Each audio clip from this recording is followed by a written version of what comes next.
കലിപ്പന്റെ കാന്താരി മാലാക. രചന അപർണ. അവതരണം സാലിം കരുളായി. വർണ്ണപ്പുഴക്കടവിൽ ചെന്നിരുന്ന് എത്ര നേരം കരഞ്ഞുവെന്ന് അവൾക്ക് പോലും അറിയില്ല. കുറെ കരഞ്ഞപ്പോൾ അവൾക്കൊരു സമാധാനം തോന്നി. അവൾ എഴുന്നേറ്റ് പുഴയിലെ വെള്ളത്തിൽ കൈയും കാലും മുഖവുമെല്ലാം കഴുകി.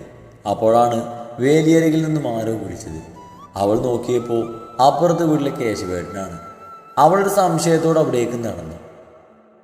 കുറച്ചു ഉണ്ണിയപ്പാണ്, കയ്യിലുള്ള പൊതി നീട്ടിക്കൊണ്ട് പറഞ്ഞു. വർണ്ണ ഒരു പുഞ്ചിരിയോടെ അത് വാങ്ങി.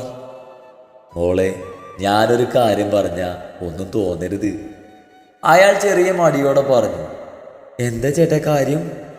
അത് പിന്നെ ഇന്ന് കവലയിൽ നടന്ന അടിയുടെ പേരിൽ മോള് ദത്തനെ വഴക്ക് പറയുകയോ കുറ്റപ്പെടുത്തുകയോ ചെയ്യരുത്. അവൻ ഇന്ന് കവലയിൽ വെച്ചുണ്ടാക്കിയതിന് വഴക്കല്ല പറയേണ്ടത്, ഒരു പേരവടി വെട്ടി രണ്ട് കൊടുക്കുക ചെയ്യേണ്ടത്. എൻ്റെ സ്വഭാവന അറിയില്ല. അവൾ പറയുന്നത് കേട്ട് അയാൾ ചിരിച്ചു. അവൻ അടിയുണ്ടാക്കിയത് തെറ്റ് തന്നെയാണ്, പക്ഷേ അവന് പകരം ആരാണെങ്കിലും അങ്ങനെ ചെയ്യൂ. സ്വന്തം ഭാര്യയുടെ ഒരു രാത്രിയിലെ റേറ്റ് എത്രയാണെന്ന് ചോദിച്ചവനിട്ട് അവൻ രണ്ട് കൊടുത്തില്ലെങ്കിലേ അത്ഭുതമുള്ളൂ. ചേട്ടൻ എന്തൊക്കെ പറഞ്ഞ് അവനെ ന്യായീകരിക്കാൻ ശ്രമിച്ചാലും അവൻ ചെയ്തത് തെറ്റാണ്. വല്ലവന്മാർക്കും വേണ്ടി എന്തിനാ അവൻ അടിപിടിക്ക് പോകുന്നേ? ഭാര്യയ്ക്ക് വേണ്ടിയാണ് പോലും. അയ്യോ, അവൻ്റെ ഭാര്യ എന്ന് പറഞ്ഞാൽ ഞാനല്ലേ? ഞാൻ ആ കാര്യം മറന്നു. അവ എൻ്റെ പേരിലാണോ അവിടെ വഴക്ക് നടന്നത്? വർണ്ണ അന്തം വിട്ട് നിൽക്കുന്ന കേശവേട്ടനെ നോക്കി ചോദിച്ചു. കിളികൾ പറന്നു പോയ കേശവേട്ടനൊന്ന് തലയാട്ടി. ഏത് വേട്ടവളിയനാ എൻ്റെ ഒരു രാത്രിയിലെ റേറ്റ് ചോദിച്ചത്? അവനിട്ട് രണ്ട് കൊടുത്തിട്ടതിൻ്റെ കാര്യം. ഇനി മോളായിട്ട് കൊടുക്കാൻ നിൽക്കണ്ട. അവനുള്ളത് മുതലും പലിശയും ചേർത്ത് ദത്തം കൊടുത്തിട്ടുണ്ട്. ഈ സംഭവങ്ങൾ നടക്കുമ്പോൾ ഞാനും കവലയിലുണ്ട്. ചേട്ടനിത് കുറച്ച് മുമ്പേ പറയായിരുന്നില്ലേ? ഞാൻ എൻ്റെ വായി തോന്നിയതെല്ലാം ദത്തനെ പറഞ്ഞു. പാവം, ഞാൻ പറയുന്നത് കേട്ട് ഒന്നും വിടാതെ നിന്നേ ഉള്ളൂ. അപ്പൊ നാട്ടുകാരെ വിറപ്പിക്കുന്ന ദത്തൻ സ്വന്തം ഭാര്യയുടെ മുന്നിൽ പൂച്ചക്കുട്ടിയാണല്ലേ? കേശവേട്ടൻ ചിരിയോടെ പറഞ്ഞ അകത്തേക്ക് പോയി. ഒന്നാലോചിച്ചപ്പോൾ അത് ശരിയാണെന്ന് പറഞ്ഞേക്കും തോന്നി. ചില കാര്യങ്ങളിലൊക്കെ വെറുതെ വഴക്കിടുമെങ്കിലും അവൻ ശരിക്കും ഒരു പാവാണ്. അവൾ പാത്രമായി ഉമ്മറത്തേക്ക് നടന്നു വന്നപ്പോൾ ദത്തനും കൂട്ടുകാരനും തിണ്ണയിൽ ഇരുന്ന് സംസാരിക്കുന്നുണ്ട്. മുറ്റത്ത് വണ്ടിയിരിക്കുന്നത് കണ്ടപ്പോൾ കൂട്ടുകാരൻ വണ്ടി കൊണ്ട് തരാൻ വന്നതാണെന്ന് അവൾക്ക് മനസ്സിലായി. വർണ്ണയെ കണ്ടതും അയാൾ ഒരു പരിങ്ങലോടെ ചേരിന്ന് എഴുന്നേറ്റു.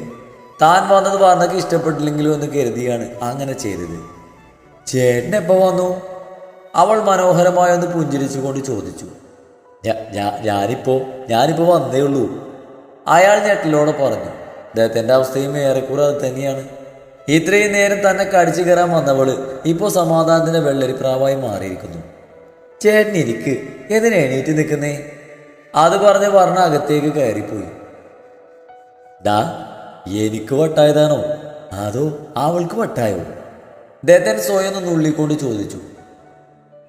എനിക്കൊന്നും മനസ്സിലാവുന്നില്ലടാ.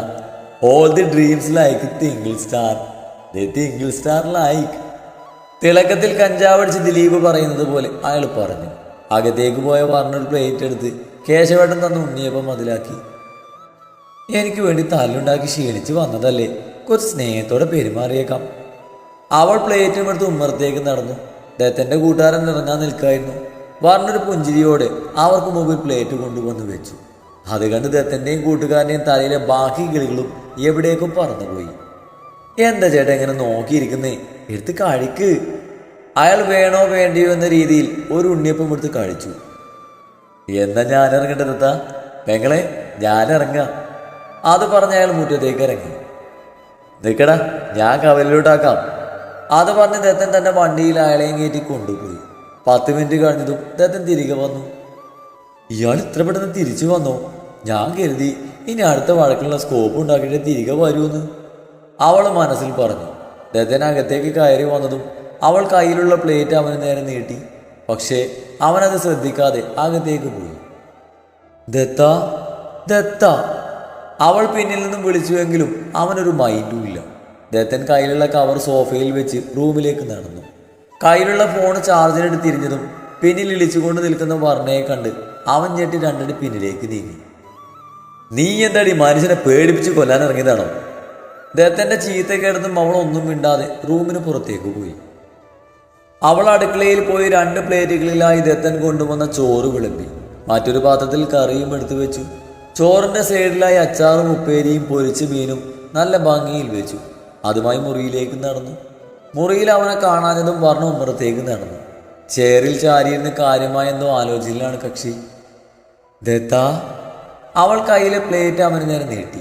ദത്തൻ അത്ഭുതത്തോടെ അവളെയും പ്ലേറ്റിലേക്കും മാറി മാറി നോക്കി. എന്താ നോക്കുന്നേ? വേഗം പ്ലേറ്റ് വാങ്ങിക്ക്, എനിക്ക് വിശന്നിട്ട് വയ്യ. ദത്തൻ വേഗം അവളുടെ കയ്യിൽ നിന്നും അത് വാങ്ങി. വർണ്ണ തൻ്റെ കയ്യിലെ ചോറുമായി തിണ്ണയിലേക്ക് വന്നിരുന്നു. ഇന്നലെ ഇവിടെ വെറുതെ ഇരുന്ന് ബോറടിച്ചപ്പോൾ അടുക്കളയിൽ നിന്ന് വൃത്തിയാക്കി, കൂട്ടത്തിൽ പൊടി പിടിച്ച പാത്രങ്ങളും കഴുകിയെടുത്തു. അവൾ ഭക്ഷണം കഴിക്കുന്നിടയിൽ ഓരോന്ന് പറഞ്ഞുകൊണ്ടിരുന്നു. ദത്തന് അത് കേൾക്കാൻ താല്പര്യമില്ലാത്ത പോലെ കഴിച്ച് വേഗം എണീറ്റ് പോയി. ഭക്ഷണം കഴിച്ച് കഴിഞ്ഞ് പാത്രം കഴുകി എല്ലാം അടുക്കളയിൽ ഒതുക്കി വെക്കുകയായിരുന്നു വർണ്ണ. അപ്പോഴാണ് റൂമിൽ നിന്ന് ദത്തൻ്റെ വിളി വന്നത്. വർണ്ണ! അവൻ്റെ വിളി കേട്ട് ഒരു നിമിഷം വർണ്ണ നിശ്ചലമായി പോയി. അവൻ ആദ്യമായാണ് തൻ്റെ പേര് വിളിക്കുന്നത്. അവൾ ഇട്ടിരുന്ന ടോപ്പിൽ കൈകൾ തുടച്ചുകൊണ്ട് റൂമിലേക്ക് നടന്നു. അവൾ ചെല്ലുമ്പോൾ ദത്തൻ എന്തോ പേപ്പറിൽ എഴുതുകയാണ്. അത് കണ്ടവൾ ബെഡിൽ വന്നിരുന്നു. ദത്തൻ എഴുത്തു നിർത്തി ചെയറിൽ നിന്നും എഴുന്നേറ്റ് അവളുടെ അരികിൽ വന്നു നിന്നു. ദാ, ഇത് സൂക്ഷിച്ചു വെച്ചോ. കയ്യിലെ പേപ്പർ നീട്ടിക്കൊണ്ട് അവൻ പറഞ്ഞു. ഇതെന്താ ദത്ത? അവൾ പേപ്പർ വാങ്ങിക്കൊണ്ട് ചോദിച്ചു. നീ എത്രയിലാ പഠിക്കുന്നേ? PGക്ക്. ആണല്ലോ, അല്ലാതെ അക്ഷരാഭ്യാസം ഇല്ലാത്തവളല്ലോ. അപ്പം അത് വായിച്ചു നോക്ക്. അത് കേട്ടവൾ അവനെ നോക്കി. ആരുടെയോ അഡ്രസ്സാണ്. മുകുന്ദൻ വർമ്മ, പാലക്കൽ തറവാട്, ആലത്തൂർ, പാലക്കാട്. താഴെ ഒരു ഫോൺ നമ്പറും എഴുതിയിട്ടുണ്ട്. ഇതെന്തിനാ എനിക്ക്? അവൾ സംശയത്തോടെ ചോദിച്ചു. ഇനി അഥവാ ദത്തന് എന്തെങ്കിലും പറ്റിയാലും ഇവിടെ ആരും അനാഥരാവണ്ട. ഇനി നീ ഒരു കരക്ക് പറ്റുന്നതിന് മുമ്പ് ഞാനെങ്ങാനും ചത്ത ഈ അഡ്രസ്സിൽ പറഞ്ഞിരിക്കുന്ന ആളെ വിളിക്കുകയോ നേരിൽ കാണുകയോ ചെയ്താൽ മതി. അവൻ ഗൗരവത്തിൽ പറഞ്ഞു. താൻ കുറച്ചു മുമ്പ് പറഞ്ഞത് അവന് നല്ല വിഷമമായിട്ടുണ്ടെന്ന് വർണ്ണക്കും മനസ്സിലായി. അങ്ങനെ ഒറ്റക്കാക്കിയിട്ട് എന്നെ വിട്ട് നീ പോവോ ദത്ത? അത് പറയുമ്പോൾ അവളുടെ സ്വരവും ഇടറിയിരുന്നു. ദത്തൻ മറുപടിയൊന്നും പറയാതെ ആ റൂമിൽ കാര്യമായ എന്തോ തിരയുകയാണ്. മനസ്സിൽ തട്ടുന്ന ഇത്രയും നല്ലൊരു സെന്റ് ഡയലോഗ് പറഞ്ഞിട്ട് ഈ കാട്ടുമകന് വല്ല മൈൻഡോടെ നോക്കിക്കേ. വർണ്ണ സ്വയം വെറുപിറുത്തു. അപ്പോഴേക്കും ദത്തൻ കട്ടിലിനടിയിൽ കൂട്ടിയിരിക്കുന്ന സാധനങ്ങൾക്കിടയിൽ നിന്നും എന്തോന്ന് തിരഞ്ഞെടുത്തു. ഒരു ചെറിയ ടേബിൾ ഫാനായിരുന്നത്. അവൻ്റെ പഴയൊരു ഷർട്ട് എടുത്ത് അതിലെ പൊടിയെല്ലാം അവൻ തട്ടിക്കളഞ്ഞു. ശേഷം ഫാൻ ടേബിളിൽ വെച്ച് സ്വിച്ച് ഓൺ ചെയ്തു. രാത്രി അകത്ത് ചൂടാണെന്ന് പറഞ്ഞ് ഇനി ആരും നട്ടപ്പാതിരാക്ക് പുറത്തു വന്നിരിക്കേണ്ട, അവൻ ഗൗരവത്തിൽ പറഞ്ഞ് പുറത്തേക്ക് പോയി. അവൾ കയ്യിലുള്ള കടലാസിലേക്ക് ഒന്നുകൂടെ നോക്കി. നല്ല ഹാൻഡ് റൈറ്റിംഗ്, എനിക്കുണ്ടൊരു കൈയക്ഷരം. അത് ഈ ലോകത്ത് എനിക്കല്ലാതെ മറ്റാർക്കും വായിച്ച് മനസ്സിലാക്കാൻ കഴിയില്ല. അവൾ ആ പേപ്പർ തൻ്റെ ബാഗിൽ എടുത്തു വെച്ചു. അപ്പോഴാണ് അവൾ ശ്രദ്ധിച്ചത് ദത്തൻ 2-3 വട്ടമായി മുറിക്ക് മുന്നിലൂടെ അങ്ങോട്ടും ഇങ്ങോട്ടും നടക്കുന്നു. എന്താ ദത്ത, എന്തേ? കുറെ നേരമായല്ലോ നീ അങ്ങോട്ടും ഇങ്ങോട്ടും നടക്കുന്നു. അത് കേട്ടതും അവനൊരു മടിയോടെ അകത്തേക്ക് വന്നു. 2-3 ദിവസമായി ചെയറിൽ കിടക്കുന്നു. അതുകൊണ്ട് ഉറക്കൊന്നും ശരിയാവുന്നില്ല. ഞാൻ കുറച്ചു നേരം ബെഡിൽ കിടന്നോട്ടെ? അവൻ മടിയോടെ ചോദിച്ചു. സ്വന്തം വീട്ടിൽ സ്വന്തം ബെഡിൽ കിടക്കാൻ അനുവാദം ചോദിക്കുന്ന ദത്തനെ കണ്ട് വർണ്ണയ്ക്ക് ശരിക്കും ചിരിയാണ് വന്നത്. അതിനെന്താ ദത്ത, ഇവിടെ കിടന്നോ? അവൾ വേഗം ബെഡിലെ തന്നെ ഡ്രസ്സും ബാഗും ബുക്കും എല്ലാം എടുത്തു മാറ്റി. ദത്തൻ വേഗം ബെഡിലേക്ക് കമിഴ്ന്നു. വർണ്ണ അവനെ ഒന്ന് നോക്കിയ ശേഷം വാതിൽ ചാരി പുറത്തേക്ക് ഇറങ്ങി. ഉച്ച സമയമാണെങ്കിലും പുഴക്കടവിൽ വെയിലില്ല. അവൾ വേഗം ബക്കറ്റിലുള്ള തന്നെ ഡ്രസ്സുകളും എടുത്ത് കടവിലേക്ക് നടന്നു. ഡ്രസ്സെല്ലാം മലക്കി അയലിൽ വിരിച്ച് അവൾ അടുക്കളയിലേക്ക് ചെന്നു. കഴുകി വൃത്തിയാക്കി വെച്ചിരിക്കുന്ന പാത്രങ്ങൾക്കിടയിൽ നിന്നും 2 കുടവും എടുത്ത് അവൾ കിണറിൻ്റെ അരികിലേക്ക് നടന്നു. വേലിയോട് ചേർന്നാണ് കിണർ. അതുകൊണ്ട് കേശവേട്ടൻ്റെ വീട്ടുകാരും ആ കിണറിൽ നിന്നാണ് വെള്ളം കോരുന്നത്. വർണ്ണ ചെല്ലുമ്പോൾ കിണറിനടുത്തുള്ള ആൾമറയിൽ ചാരി സനൂപ് നിൽക്കുന്നുണ്ട്. അവനെ നോക്കി ഒന്ന് പുഞ്ചിരിച്ച ശേഷം അവൾ വെള്ളം കോരാൻ തുടങ്ങി. ദത്തൻ്റെ ഭാര്യയാണല്ലേ? ഞാനിന്ന് കവലി വെച്ച് കണ്ടിരുന്നു. എന്താ തൻ്റെ പേര്? വർണ്ണ. എൻ്റെ പേര് സനൂപ്. അത് കേട്ട് വർണ്ണ തലയാട്ടി. താൻ അത്യാവശ്യം പഠിപ്പും വിവരമൊക്കെയുള്ള കുട്ടിയല്ലേ, പിന്നെ എന്തിനാ ദത്തനെ പോലെ ഒരാളെ കിട്ടിയത്? അത് കേട്ടതും വർണ്ണക്ക് ദേഷ്യം വിരച്ചു കയറി. പക്ഷേ അതവൾ മുഖത്ത് പ്രകടിപ്പിച്ചില്ല. അയ്യോ, ചേട്ടൻ എന്നെ തെറ്റിദ്ധരിച്ചെന്ന് തോന്നുന്നു. എനിക്ക് പഠിപ്പും വിവരം കുറച്ച് കുറവാ. കോളേജിലാണ് പഠിക്കുന്നതെങ്കിലും എനിക്ക് 2-3 സപ്ലികളൊക്കെ ഉണ്ട്. പിന്നെ വിവരത്തിൻ്റെ കാര്യം പറയാതിരിക്കുന്നത് നല്ലത്. ഇപ്പോഴത്തെ വിദ്യാഭ്യാസ മന്ത്രി ആരാണെന്ന് പോലും എനിക്കറിയില്ല. കുട്ടി എന്നെ കളിയാക്കിയതാണെന്ന് മനസ്സിലായി. പക്ഷേ ഞാൻ കുട്ടിയുടെ നല്ലതിന് വേണ്ടിയാണ് പറയുന്നത്. ദത്തനിൽ നിന്ന് കുറച്ച് അകലം പാലിക്കുന്നത് നല്ലതാണ്. അവൻ ഈ നാട്ടിൽ വന്നിട്ട് 4-5 വർഷമാകുന്നുള്ളൂ. പക്ഷേ അവന് കുറെ ശത്രുക്കളുണ്ട് ഇവിടെ. അവനെ വകവരുത്താൻ ഒരു തക്കം പാർത്ത് നടക്കുക എല്ലാവരും. അവൻ്റെ ഒപ്പം കൂടി വെറുതെ ജീവിതം ഇല്ലാതാക്കണ്ട. സാരില്ല ചേട്ടാ, എനിക്ക് ജീവിക്കാൻ വലിയ കൊതിയൊന്നുമില്ല, അവള് പൂച്ചത്തിൽ പറഞ്ഞു. ഞാൻ പറയാനുള്ളത് പറഞ്ഞു, ബാക്കിയൊക്കെ കുട്ടിയുടെ ഇഷ്ടം. ദത്തനെന്ന് കവലയിലെടുത്ത് തല്ലിയില്ലേ ഡേവിഡ്, അവനെ സൂക്ഷിക്കണം. പാമ്പിന്റെ പകയവന്. അവനെ വേദനിപ്പിച്ച് വിട്ടവരെയൊന്നും അവൻ വെറുതെ വിട്ടിട്ടില്ല, കൊന്നും തള്ളും. കുറച്ചു കാലം കൂടി ഈ താലി കഴുത്തിലിട്ട് ജീവിക്കണമെങ്കിൽ ഭർത്താവിനോട് പറഞ്ഞേക്ക് മര്യാദക്ക് നടക്കാൻ, അല്ലെങ്കിൽ ഈ ചെറുപ്രായത്തിൽ തന്നെ വിധവയാകേണ്ടി വരും. സനൂപിന്റെ വാക്കുകൾ വർണ്ണയുടെ മനസ്സിൽ തന്നെ പിടിച്ചു വെച്ചിരുന്നു. എന്തും മറുപടി പോലും സനൂപിന് കൊടുക്കണമെന്ന് അവൾക്ക് അറിഞ്ഞിരുന്നില്ല. നിറച്ചു വെച്ച 2 കുടങ്ങളും എടുത്ത് അടുക്കളയിൽ എത്തുമ്പോഴേക്കും ദത്തന്റെ വണ്ടി പടികടന്ന് പോയിരുന്നു.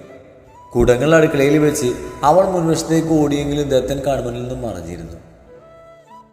അയാൾ ദത്തൻ എന്തെങ്കിലും ചെയ്യോ, അവനെന്തെങ്കിലും പറ്റിയ പിന്നെ? അവളുടെ മനസ്സിൽ വല്ലാത്തൊരു ഭയം വന്ന് നിറഞ്ഞു. അവൾ കഴുത്തിലെ താലി മുറുകെ പിടിച്ച് ഉമ്മറപ്പടിയിൽ തന്നെ ഇരുന്നു. നേരം സന്ധ്യയായിട്ടും അവളെ അതേ ഇരിപ്പ് തുറന്നു. ഇത്ര നേരമായിട്ടും ദത്തൻ തിരികെ വന്നില്ല. അവൾ എണീറ്റ് കൈയും മുഖവും കഴുകി വിളക്ക് വെച്ച് പ്രാർത്ഥിച്ചു. രാത്രിയിലേക്കുള്ള ഭക്ഷണം ദത്തൻ കൂട്ടുകാരൻ്റെ കയ്യിൽ കൊടുത്തു വിട്ടിരുന്നു. രാത്രി ഒരുപാട് നേരമായിട്ടും ദത്തൻ തിരികെ വന്നില്ല. ഭക്ഷണം വിളമ്പിയെങ്കിലും അവൾക്ക് കഴിക്കാൻ തോന്നിയില്ല. അത് അടുക്കളയെ കൊണ്ടുപോയി വെച്ച് റൂമിൽ വന്നിരുന്നു. ബാഗിൽ നിന്നും തൻ്റെ വാച്ചെടുത്ത് നോക്കിയപ്പോൾ സമയം 11 മണി കഴിഞ്ഞു. അവൾ ചുമരിൽ ചാരിയിരുന്ന് എപ്പോഴോ ഉറങ്ങി. വിജനമായ വഴിയിലൂടെ വണ്ടി ഓടിച്ച് വരികയായിരുന്നു ദത്തൻ. നന്നായി കുടിച്ചത് കൊണ്ട് വണ്ടി ശരിക്കും ഓടിക്കാൻ പോലും പറ്റുന്നില്ല. പെട്ടെന്ന് വണ്ടിക്ക് മുന്നിലേക്ക് എന്തോ ചാടിയതും അവൻ വണ്ടി വെട്ടിച്ചു. ബാലൻസ് കിട്ടാതെ അവനും വണ്ടിയും നടു റോഡിലായി വീണു. ദത്തൻ ആയാസപ്പെട്ട് താഴേന്ന് എണീറ്റ് ബുള്ളറ്റ് ഉയർത്താൻ നോക്കി. പിന്നിൽ നിന്ന് നീലക്കം കണ്ട് അവൻ തലതിരിച്ച് നോക്കിയതും കയ്യിലെ വടിവാളുമായി ഡേവിഡ്. ഒരു വകയും പിന്നീട് മാറ്റിവെക്കുന്ന സ്വഭാവം ഈ ഡേവിഡിനില്ല. അത് പറഞ്ഞ അയാൾ കയ്യിലെ വടിവാൾ ഉപയോഗിച്ച് ദത്തനെ ആഞ്ഞു വെട്ടി. അയാൾ പക മുഴുവൻ ദത്തന് മേലെ തീർത്തു. ചോരയിൽ കുളിച്ച് ദത്തൻ ആ വിജനമായ റോഡിൽ കിടന്നു. ദത്താ! വർണ്ണ കരഞ്ഞുകൊണ്ട് ഉറക്കത്തിന്ന് ഉണർന്നു. കണ്ടത് സ്വപ്നമാണെന്ന് അവൾക്ക് വിശ്വസിക്കാനായില്ല. ചോരയിൽ കുളിച്ച് കിടക്കുന്ന ദത്തന്റെ മുഖം മാത്രത്തോളം അവളുടെ മനസ്സിൽ ആഴ്ന്നിറങ്ങിയിരുന്നു. സമയം നോക്കിയപ്പോൾ 2 മണി കഴിഞ്ഞിരിക്കുന്നു. അവൾ എണീറ്റ് ജനൽ വഴിയൊന്ന് മുറ്റത്തേക്ക് നോക്കി. ദത്തന്റെ വണ്ടി അവിടെ എവിടെയും കാണാനില്ല. ഈശ്വര, ദത്തനെ കാത്തോണേ, അവനൊന്നും പറ്റിക്കാണല്ലേ. കുറച്ചു നേരം ബെഡിൽ വന്നിരുന്നുവെങ്കിലും അവൾക്കൊരു സമാധാനം ഉണ്ടായിരുന്നില്ല. ധൈര്യം സംഭരിച്ച് അവൾ ഉമ്മറത്തെ വാതിൽ തുറന്ന് പുറത്തേക്ക് ഇറങ്ങി. അപ്പോഴാണ് വരാന്തയിലെ ചേരിലിരുന്ന് ഉറങ്ങുന്ന ദത്തൻ അവൾ കണ്ടത്. ഒരേ സമയം മനസ്സിൽ സന്തോഷവും സങ്കടവും നിറഞ്ഞു വന്നു. ദത്താ! അവൾ ഓടി വന്ന് അവനിരിക്കുന്ന കസേരയ്ക്ക് മുന്നിൽ മുട്ടുകുത്തിയിരുന്നു. അപ്പോഴാണ് അവൻ്റെ ഷർട്ടിലും മുണ്ടിലും പറ്റിയ മണ്ണ് അവൾ കണ്ടത്. ബുള്ളറ്റാണെങ്കിൽ കാണാനുമില്ല. ദത്ത, ദത്ത, നിനക്ക് എന്താ പറ്റിയേ? ഇന്നത്തെ ഷർട്ടിൽ മുഴുവൻ മണ്ണ്. വാർണവനെ കുലുക്കി വിളിച്ചതും ദത്തൻ ആയാസപ്പെട്ട് കണ്ണു തുറന്നു. എന്തിനാണ് ഈ പാതിരാത്രി കിടന്ന് മോങ്ങുന്നേ? അവൻ കുഴഞ്ഞ ശബ്ദത്തിൽ ചോദിച്ചു. നീ ഇത്ര നേരം എവിടെയായിരുന്നു ദത്ത? നിന്റെ ഷർട്ടിൽ എന്താ മണ്ണ്? ഓ, അത് ഞാൻ വരുന്ന വഴിക്ക് വണ്ടിയുടെ മുന്നിൽ ഒരു പൂച്ച വട്ടം ചാടി. വണ്ടി ഒന്ന് വെട്ടിച്ചപ്പോൾ ബാലൻസ് കിട്ടാതെ റോഡിൽ വീണു. ഈ കണ്ടീഷനിൽ വണ്ടി എടുക്കാൻ പറ്റില്ല. അതുകൊണ്ട് വണ്ടി റോഡിൽ വെച്ച് ഞാനിങ്ങ് നടന്നു പോന്നു. എന്തിനാ ദത്ത നീ ഇങ്ങനെ കുടിച്ച് നശിക്കുന്നേ? നിനക്ക് നേരത്തും കാലത്തൊന്നും വീട്ടിൽ വന്നൂടെ? നിന്നെ കാണാതെ ഞാൻ ഒരുപാട് പേടിച്ചു. വർണ്ണ കരഞ്ഞുകൊണ്ട് ദത്തന്റെ മടിയിലേക്ക് തലവെച്ചു. പട്ടി മോങ്ങും പോലെ മോങ്ങാൻ ഇവിടെ നിന്നെ മാറ്റവൻ ചത്തോ? അവൻ ദേഷ്യത്തോട് അലറി.